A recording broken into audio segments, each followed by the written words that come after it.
Welcome to Thursday Thursdays at 3 p.m. Eastern Standard Time. My name is Jesse Ott, the host of this podcast, which is all about beverage innovation. I talk with innovation pioneers from agriculture to glass. Thank you for listening, and be sure to subscribe to be notified of all new episodes. Hello, everybody. I am Jesse Ott with Thursday Thursdays at 3 p.m. Eastern Standard Time. I have the Silk Road crew here. We've got Yannick and Keaton. Welcome. Welcome to Thursday Thursdays. Hi, thanks for having us. Hello, Jesse. Thank you for having us. Awesome. I'm so excited. So, where are you guys calling from right now? Today we're in Orlando, Florida. It's one of our two main offices. We also have one in Houston, Texas. Okay, nice. Okay, both good states. Absolutely. Of course, I live in both, so I have to say something like that. Right, you're actually just like right up the road from us. Yeah, really close. I didn't realize it was quite that close, but yeah, I'm gonna have to swing by and say hi to you guys sometime. And absolutely. One of the most interesting things about these two states is it's like number 2 and number 4 wine consuming states in the nation. Yes. So. There's a lot of people on the restaurants and gastronomy and whatnot too. So, yeah. I mean, you had in Dallas and Texas, you have so many big cities too. You know, and Houston's just huge. Yeah. Like 4 of the top 10 most populated cities in the whole country in Texas. Yeah. Right, you got Dallas, Houston, you have Austin, San Antonio, all huge cities, populations. Yeah, as long as the state of California, the people of California keep moving there, who knows how big they're going to get. Anyway. The main thing is they all love our wine, so we're doing really well in Texas. That's awesome. No, that's great. I can't wait to try them. Where were you born? So I was born in the Tbilisi, which is a capital city in Georgia. And my mom was visiting her sister who came here with her husband through work visa. And she met my stepfather. They fell in love. And then after getting all their immigration things, all the process of getting green card and everything, then I arrived to the United States when I was just turned 14 years old. So I went to. Oh wow! So formative years. So I went to high school here. Then I went to University of Florida, and I ended up studying food and resource economics. So it was kind of an interesting connection there. I didn't think I was going to work with food or anything like that, but it just so happened. A few years later, I joined the Army. It was kind of a thing that was always in my heart, but I wanted to do something to show my respect and gratitude to this country, because it gave me a new home, gave me everything to be successful, and I wanted to also show my kids that that I care about this country, and and I'm willing to sign and on the dotted line to protect it. That's awesome. Thank you for your service. Which branch did you go into? I served in the U.S. Army. Okay. I was in the 82nd Airborne unit, and in 2012 we deployed to Afghanistan. At which time my wife, instead of just staying at home by herself with the 6-month-old, she moved to Orlando, Florida, and to stay with her parents. And she got a job at the same time that kind of changed everything. So halfway through my deployment in Afghanistan, she said she loved living in Orlando and she wanted to stay here. So we went to Plan B, and at that point, I put my packet in to leave active duty, but I transitioned into Florida National Guard. I worked there for a few years, and now I'm in Federal Army Reserves. So Um, so still in. I got 14 years and 6 years left to retirement. Nice. That's awesome. Congratulations. That's really cool. So where did you first move into the United States then? Florida. I was West Palm Beach, and then next year we moved to Vero Beach. So I'm kind of stayed in Florida most of my life, except when I was at Fort Bragg. Now I think they call it Fort Liberty now in North Carolina. Okay. Nice. All right.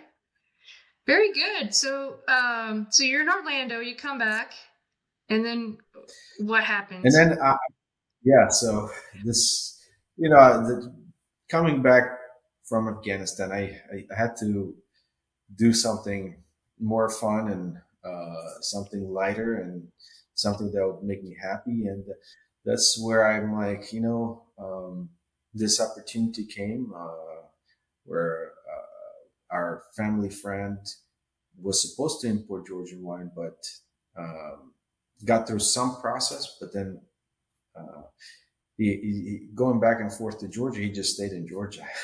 It's one of those things. Is a lot of people that go to Georgia sometimes you just like buy a winery or do something else. There's quite a few foreigners that fell in love with Georgian wine and started wineries in Georgia. Maybe someday I might do that as well. But I wanted to, yeah, I wanted something more fun and this kind of was in my heart to share this wonderful culture of Georgian wine, um, share it with people because I'd still talk and sometimes present Georgian wine to friends and family, and that they would always love it. So I'm like, this is something that is much. It's going to be a lot of fun, and I'm definitely going to enjoy it. So I needed something to do that was a little opposite of spending time in Afghanistan. Yeah, I Understandably, yeah, understand. Yeah, completely. Okay, so you started kind of on accident, I guess, kind of getting into, or selling it by hand and friends and family, and then you just kind of decided that that was a route that you wanted to invest in. yeah. So my first goal was after I left the active duty was to go get my continue my education. So I enrolled in Rollins College in their MBA program. And at the same time, I started the wine importing business, and I focused my entire MBA on this venture. So I had a lot of friends from my um, professors, my team members, classmates. They helped with tasting the wines that I brought in. They participated. Nice. Um, yeah. They're so kind to and generous to donate their time Look at to that. good tasting. Yeah.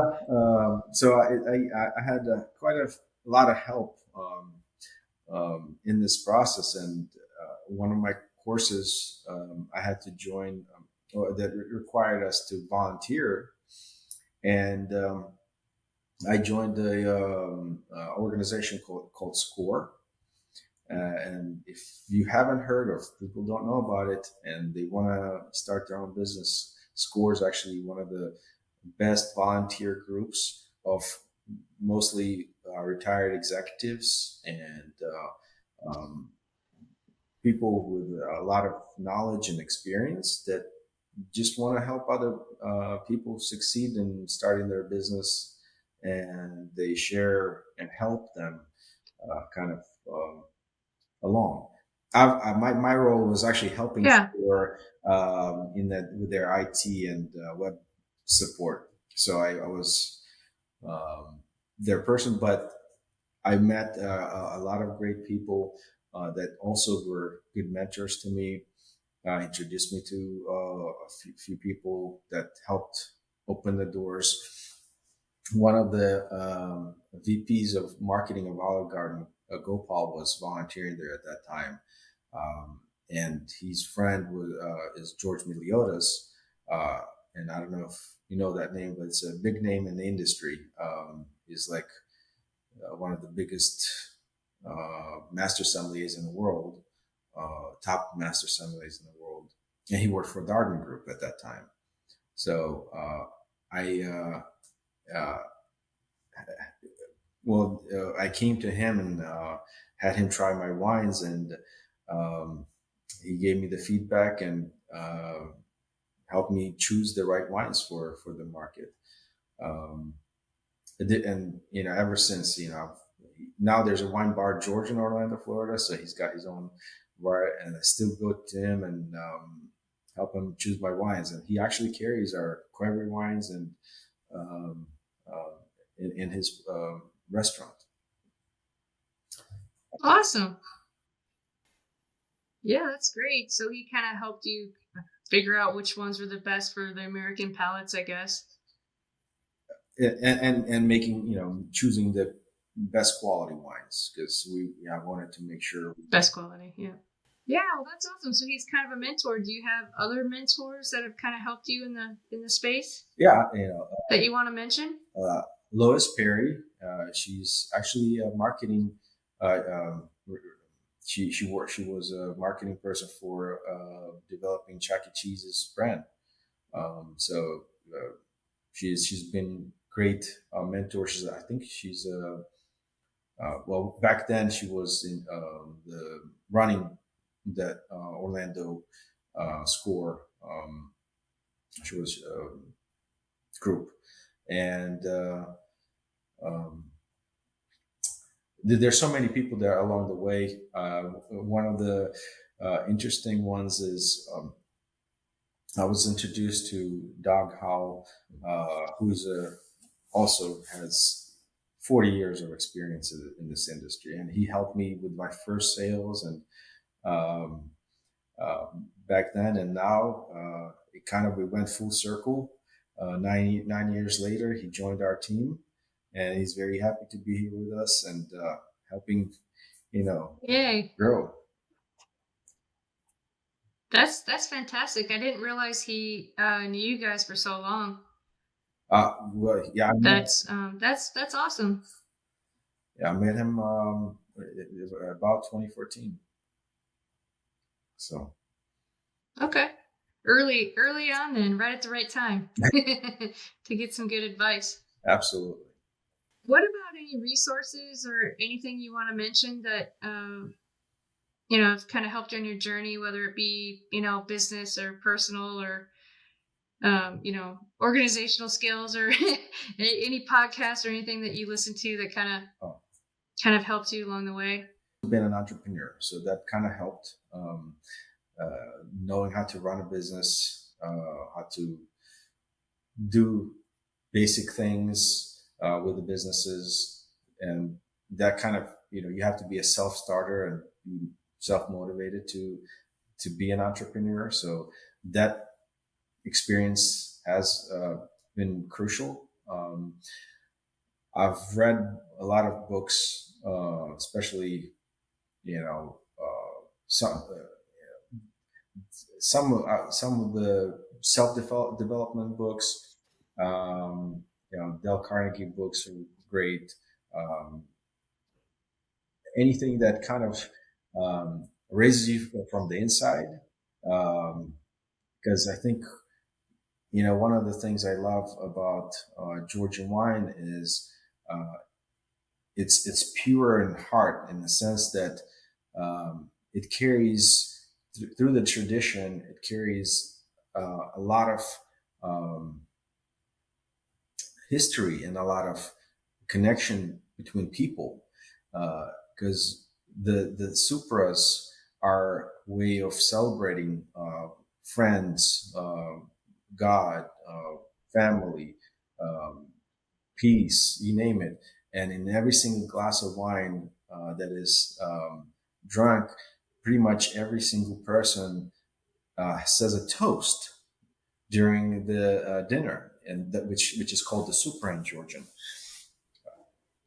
So imagine this like never-ending feast of wine drinking and toasting, and that's kind of the beauty that I wanted to share with the people here is bring that love, and that's it. That's one of the important things is to have that not just in a glass of wine. We have to have it inside of you because um, you have to speak from your heart with each toast that you say.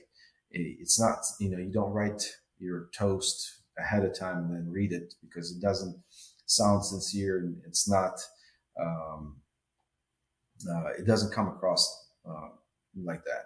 So, and so developing yourself, to respect people, to understand, um, how to be kind, how to be professional is important. Um, time management is crucial. So I always try to see what I can do to help optimize my time. Um, Sleep is important. Just knowing how to sleep right, because then your productivity uh, is very um, dependent on the proper rest and proper sleep. So our self development is kind of never ending. And through the military, I had to constantly get uh, uh, educated as I promoted through the ranks. You know, I was a company commander leading 200 soldiers in my unit, which is huge responsibility and a lot of work um, to, to care for that many people. Um, and military is really good about developing leaders and constant education. So now I'm actually going through my um, ILE course, which is intermediate level education, to be promoted to lieutenant colonel. And Nice. yeah, I can't wait. Yeah, congratulations. So that's something that's the type of education that a lot of people don't get. They don't see Right. or experience. Uh, No, not at all. Not at all. Even in the corporate world, I mean, doesn't really exist. I mean, it does in some companies, but like, their traditional, kind of, I would say old school companies is not, it's not really, it's part of their curriculum or part of their leadership, programs. But yeah, no, that's great. I'm glad that you're able to take advantage of that, and you're excited about it, and want to continue to grow and be educated. I love to learn. I'll never stop learning. It brightens your day. I guess I'm a nerd, but yeah, I just love learning. Whatever it is, whatever I'm into that day. Today it's Georgian wines, which is amazing, and I'm loving every second of it. It's a good thing to be into today. It is, yeah, it's fun. I'm excited to see you guys grow. What are some of your pain points that you want to talk about that you've experienced in this industry? well, if I, this is one of the toughest businesses I've ever had. It's so hard to get into um, restaurants or stores, especially when I was a one man show. I carried 10 different hats: marketing, sales, web design, you name it. I was it, and Mm-hmm. having enough time to do everything in a day. Um, but I think that the one of the challenging things is not having relationships with the people. People that are usually in the wine industry have been doing it for a while, so they're knocking on the doors. They're bringing products, whether it's new this wine or that wine. So the buyers, they kind of have some rapport already. So breaking into it was very difficult. Uh, and then, like I said, once we grew. which was kind of a big thing for us. The person that my wife decided to stay and work in Florida was Barry Greer, and he actually sold his business, and we invited him and his wife to travel to Georgia with us. At which point he fell in love with Georgia with his wife and fell in love with the wine, and they're like, we want to join their business. So, the Georgia people. So Barry helped kind of grow this operation to the next level, invested a lot of money into growing this brand, promoting Georgian wine, uh, bringing talent, helping bring that talent together. So, um, and then, like I said, he had connections to Universal Studios because he used to work with them. We had that meeting. We loved the wine, and then COVID kind of set us back. But we kind of kept fighting. We're persistent, and that's one of the things that helped us kind of get through. We got into ABC, then we, by sheer luck, got into HEB, then we got into Specs. And then we actually also got into Kroger, and the first Kroger in Texas. Oh, nice. And I mean, Kroger is a big deal because if we go nationwide with them, it's going to be probably the biggest thing. That's my dream. And we got to talk about it. And there's another big chain in Illinois, Benny's. So we're spreading, expanding everywhere, but it wasn't easy. Yeah, it was. Every step took a lot of work to get through different challenges, and just opening those doors. A lot of relationships and stories and meeting people where they were. I mean, a lot of it has been like creating a market that doesn't exist. Georgian wine wasn't even really readily exported to the U.S. until the mid-aughts, right?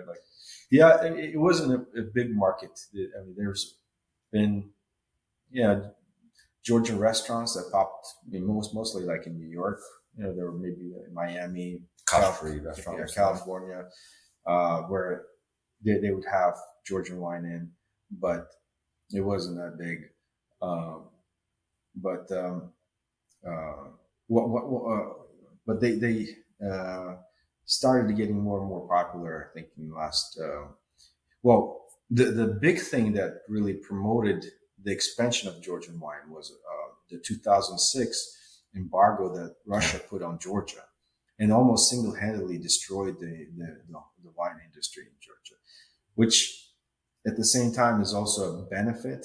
Right, it also kind of saved it. Yeah, it saved it because now they increased their quality of wine. They focused on their ancestral wines, and they, started to work more on with the United States and the Europe. So that it was benefit as well and that's great. Yeah. So Russia had put a big embargo on Georgia in order to manipulate and control them.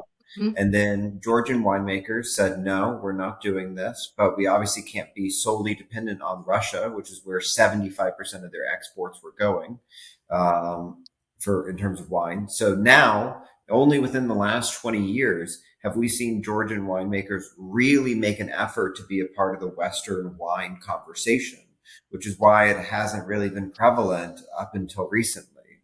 But it's going very, very fast. Yeah, it didn't help.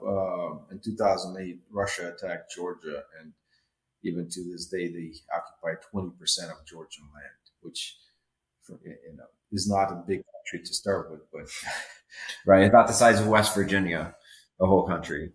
Yeah, it's not very big. But really diverse. Yeah, very diverse climate because you have the Black Sea on one end, you have the mountains on the basically on both sides of on north and south of Georgia, which kind of create unique climates. And uh, that's you see the map of Georgia, and then it, it's located in well, it, I think it's a very interesting story that I have to share with you. So since a lot of people don't know where Georgia is, Okay. but most people know who Noah was and where Noah's Ark landed. Believe it or not, it was actually on Mount Ararat, which is on the southern side of Georgia, between Georgia and Armenia, basically. So, and when Noah's Ark landed, one of the first things he did, he planted a vineyard. And roughly, if you look at math-wise, it was probably about 10,000 years ago. So that winemaking process might have been started by him. And to this day, Georgia is actually in Georgian language is called Sakartvelo, which stands, which is named after Noah's great great great great great great great son, whose name was Kartlos. So that's an interesting thing. So yeah, there's the in case people wonder, yeah, where Georgia is. Very interesting. Yeah, and then there's a lot of stories that kind of you've heard of, the golden fleece and other things that are about Georgia, but people, it's not. They haven't had great PR Yeah. until recently. Right. No, but that was really interesting. Yeah, exactly. I mean, that's the story of wine, right? I mean, that's the beauty of the wine industry is that there's a story behind every bottle, you know? So, what is your outlook then for 2024? Yeah, so we've looked at the numbers and we're basically doubling our sales every year, and we think we're gonna double again next year, and maybe Nice. even potentially quicker.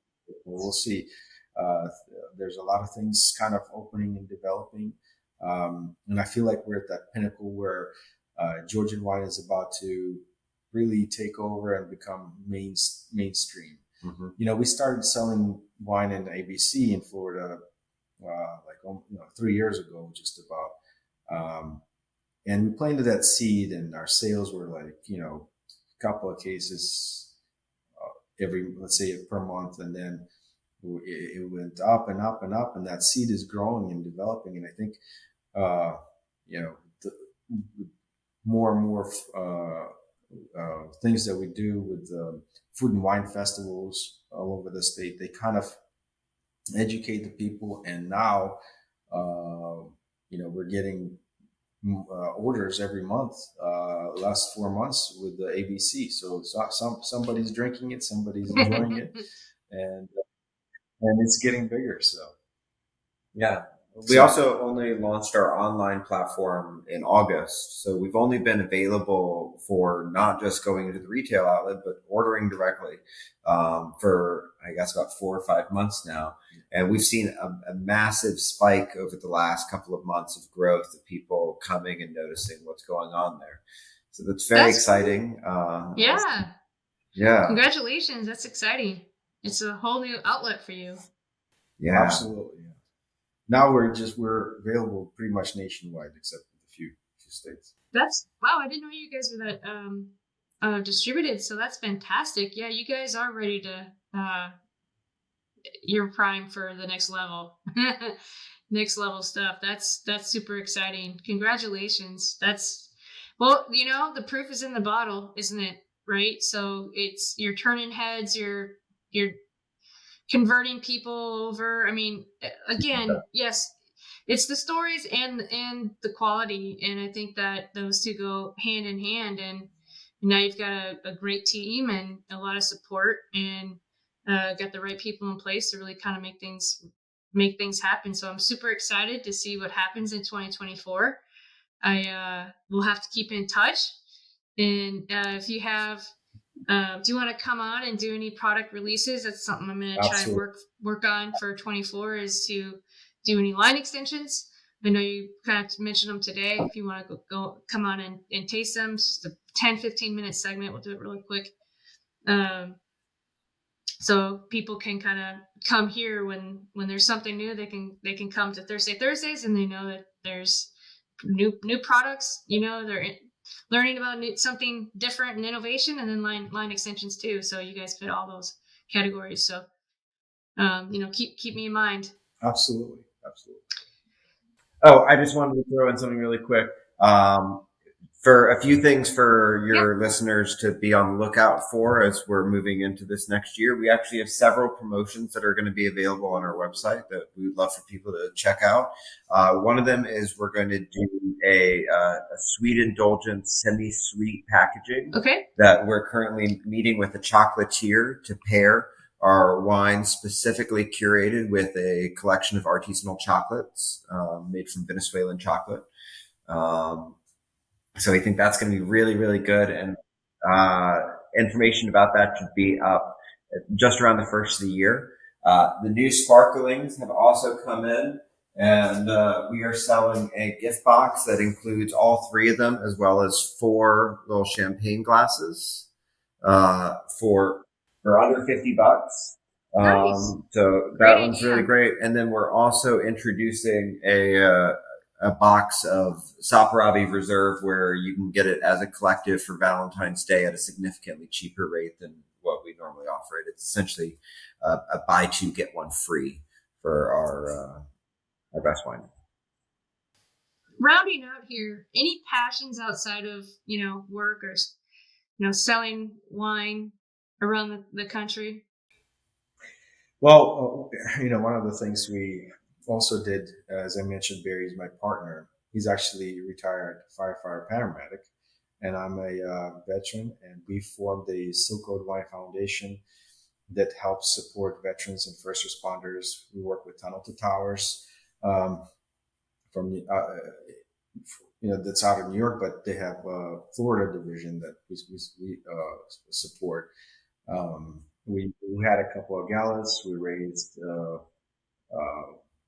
over close to $100,000 and supported them for a couple of years. And we've gotten so crazy busy this year that we just didn't have enough manpower to organize another gala this year. But we will be doing some more and giving back to veterans and first responders. Very cool. Rise of natural wine and skin contact wine as trends for the American palate. We touched on that a little bit. I think that we can mention how it's probably going to change and grow, right? Like, I don't think that that's going away. While orange wine and natural wine has become a trend in the big cities, we're definitely starting to see it leak into other places. And typically what happens is the big cities gets it, and then all those people spread out or migrate to other parts of the country that are less expensive eventually, and then all of the trends find their way to the other places. And I think that we're on the precipice of Georgian wine doing that. We've focused a lot of our effort in places like Florida and Texas as opposed to New York and California. But all of that, I think, will just kind of spread and merge together in one big thing as it culminates. And I hopefully by this time next year, everyone will know what Georgian wine is. And yeah, I believe it's going to happen. I truly think we're finally getting to that point where, those things like 60 Minutes that came out, they have made a huge difference. We saw a major boost in our orders online after that, and it's working. People are interested. They want to take that journey and learn more about something so ancient yet so new to the United States. And George, this is kind of off topic, but Georgian wine to Georgians means everything. When I say that, topic at all. When I say that, is they have their culture is intertwined with wine. And just a simple kind of thing I want to mention is Georgia is one of the first nations, one of to become Christian as a nation, following Armenia. And you can see the cross over here. This is actually a Georgian cross uh, that is shaped very differently from what most crosses are, right? And what happened was there was a Saint Nino that converted the king and queen of Georgia to Christianity by performing miracles and stuff. And she made the first cross out of the grapevine, and that's one of the reasons it's not like that. So and No she cut her hair. way. She tied the two Oh, vines that's together and cool. made the first Georgian cross. That is Yeah. awesome. So Saint Nino, yeah, her cross is huge and to Georgian culture, and that's why one of the things that wine is so important. Um, and there's other stories where when Georgia was attacked by the Persian king, they they saw these people. They're like, what are they doing? How are they so crazy fighting? Against us, and the generals were telling, well, they drink this crazy juice called wine, and that's what makes them wild. So, You think you could have tried that in the army? You would all just like had some wine. You guys would have won all the battles. yeah. But so the Persian king is like, okay, uproot all these wines. I don't want to see any. I don't want them drinking this stuff. And what the spouses started doing was in their like vests, they would have this wine. They would have seeds in them. So anytime a Georgian soldier would die on the battlefield, another vine would Yeah. grow from there.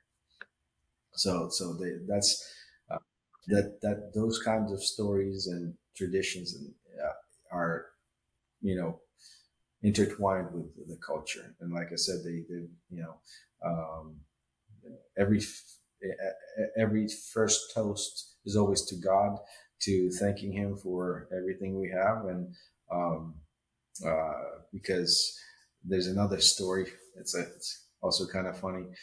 Um, when God was giving out land, when He created Earth, He was giving out land to all the different nations. Um, on the first day, and then on the last day, the Georgians show up, and He says, "Well, where were you? I already gave all the land out to everybody." And the Georgians are like, "Well, we were drinking to you this whole time. We were toasting to you." And that's why we didn't make it. And he says, "Well, since you did me such honor of toasting to me and drinking to me, I saved a little piece of land for myself, which I'm going to Oh, give to that's you." funny. So that's how I Georgians love all got this Georgia. these history lessons. It's so much fun. I love it. That's really cool. They did mention some of that on the 60-minute documentary too, which is really interesting. Such a rich culture that goes back so many thousands of years. I know my cousin, my wife's cousin, has spent some time in Georgia, and he's like, "Yeah, this is the birthplace of wine." I'm like, "What are you talking about, man? I've never heard that before."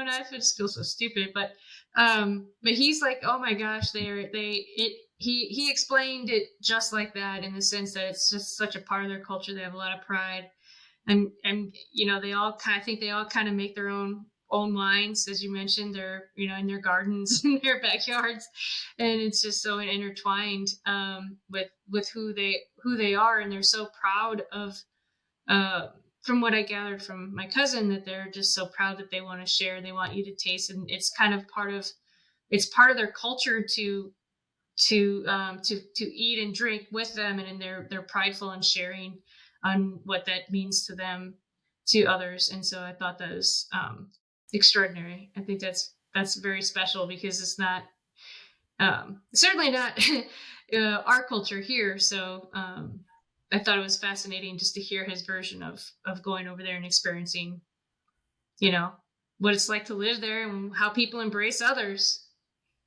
We'll have to go and do.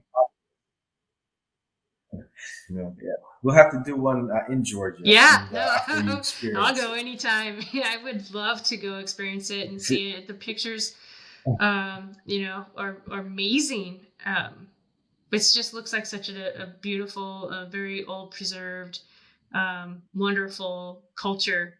And they talk about the different types of foods that are offered there too, because of the different invasions over the thousands of years and different cultures that have lived there. Kind of reminds me of the Sicilian, history where they've been conquered up and down and sideways and backwards and have all this collection of different flavors that they've kind of combined into their own, which is really fascinating and unique. Legacy of Prince Alexander. I don't want to say his name and make myself too embarrassed. Shabadazi? Shabbat. Job. I think Keaton actually did some Yeah. research on him, so I'll let him lead, and then maybe I'll add some things to it. Sure. So this is just another interesting historical point. It was in the 1800s that Prince Alexander, he was really obsessed with the European parties of the day. He thought they were so cool. And he wanted to throw parties that were as cool as those Europeans. So he started to invite winemakers from all over to come teach the process there in his Sinandali estate. Sinandali is another appellation that we have one of our wines named after. And it's a blend that is still made to this day. And it's really at that point that the modern winemaking style started to come into Georgia. And so that, when compounded with the Russian occupation, which forced the intensity of those productions and streamlined them, is how we get a very active and prevalent modern European style of winemaking in Georgia today, despite the fact that they're so renowned for the ancestral Qvervri winemaking. And I would add to it that he's the one that kind of brought that concept of bottling wine in Georgia. Prior to that, they had the Qvervris and they would drink out of the Qvervris, but he standardized and kind of brought this European thing of aging the wines in the oak barrels and bottling it. So Okay, so he's kind of took your wine industry to the next level on exporting, because you can't really export a Qvervri. You can certainly try. Yeah. And actually, there has been a purchase order for Qvervris from the United States, even during the communist time.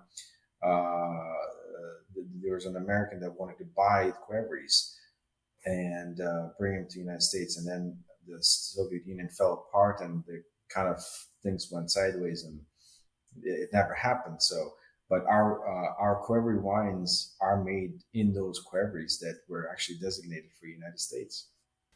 So, do you have your own winery over there where you source the different grapes, and then you have a winemaking team that kind of ages them and puts them together, labels them, that kind of thing? Or no, we work with a few different wineries that we kind of we visited quite a lot of wineries, and we handpicked some of the best winemaking processes,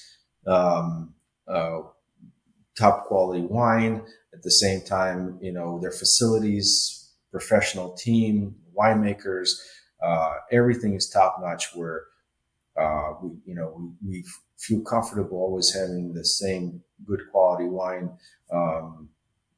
year in, year out. So we have a handful of wineries we work with that specialize, like Qvervri wines come from just Qvervri specific Twins winery. Winehouse. Yeah. And we actually have co-label our wines with their brand as well to show them. And you can see there are 2 Qvervris, which makes them twins. Nice. It's a 2 twins that actually they have old history of winemaking, and then when the communists came, the ancestor had to flee, but they came back and they have the original Qvervris that they had, for 100 years or so or more. I don't, so we choose like the gems of Georgia to bring the best wine to the United States. No, thank you for doing that. They're awesome. So in closing, I just have one more thing, and I want a perspective from a person from Georgia. Is there a tug and war at all with Armenia and Georgia because of some of the evidence that could have been in both, or is it just hands down everybody knows in this that it's Georgia? Because I feel like after the media and things I've read, it's like hands down Georgia. So Armenians will claim that they're the first ones, and for me,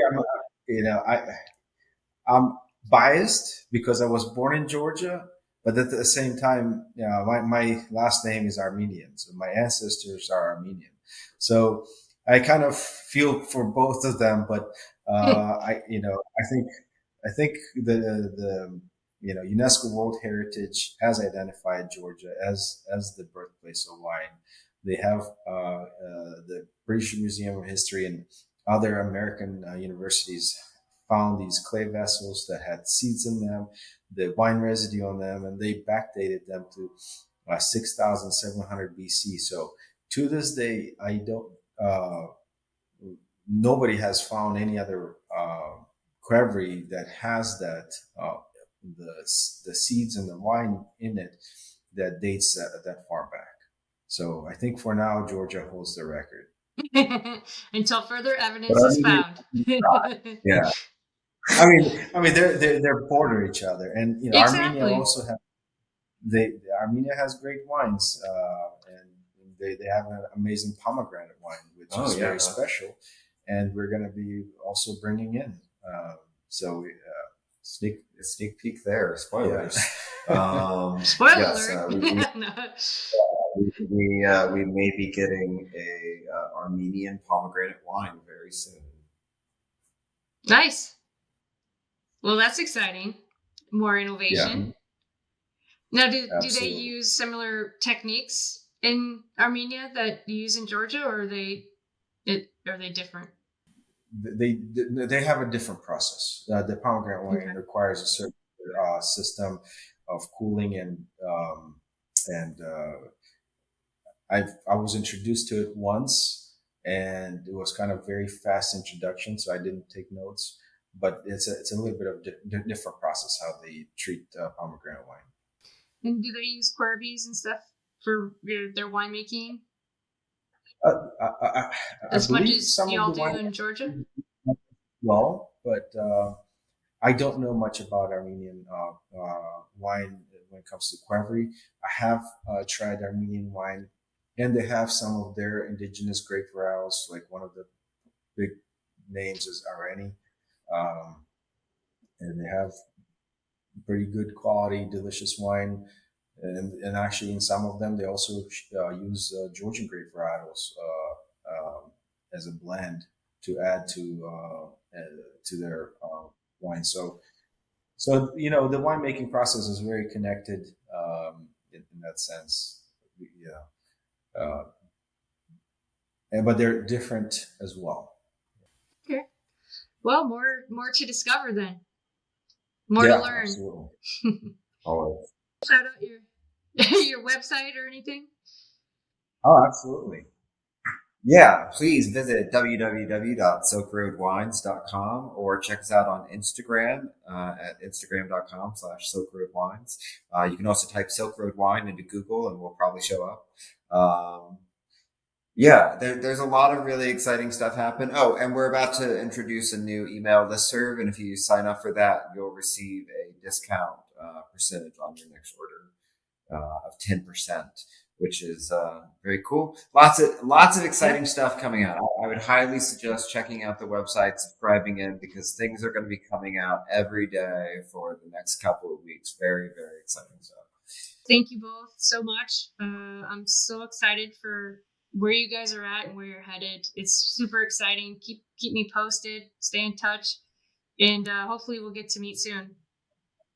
Thank you so much. Pleasure meeting you. Pleasure being with you. It was an awesome interview. Thank you.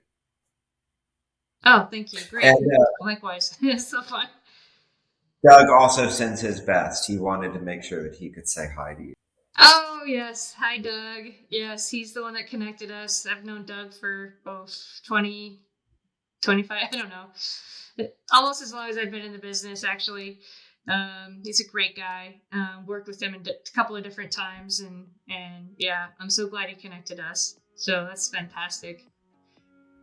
With that, I will wave goodbye until next time. Okay. Bye. Bye. This week's episode was produced by Fedora J Productions.